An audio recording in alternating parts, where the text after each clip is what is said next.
بسم اللہ الرحمن الرحیم۔ انا للہ و انا الیہ راجعون۔ ہم خدا کے ہیں اور ہمیں اسی کی طرف لوٹ کر جانا ہے۔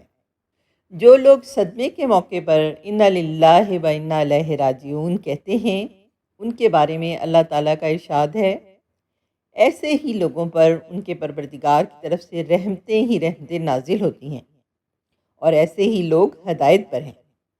نیز ایک حدیث میں ہے کہ ایک مرتبہ رسول اللہ صلی اللہ علیہ وآلہ وسلم کے سامنے چراغ گل ہو گیا تو آپ نے اس پر بھی انا للہ و انا الیہ راجعون پڑھا۔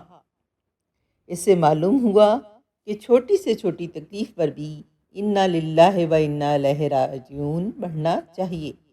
مثلا پاؤں پھسل جائے، بجلی بند ہو جائے، کوئی چیز گم ہو جائے، کوئی ناگوار خبر کان میں بھی پڑے، اس بات پر اعتقاد جما لینا چاہیے کہ ہر ناگوار واقعے کے پیچھے اللہ تعالیٰ کی کوئی نہ کوئی حکمت ہے، بس اس کا نام صبر ہے اور اس پر مسلسل بے حساب اجر بھی ملتا ہے۔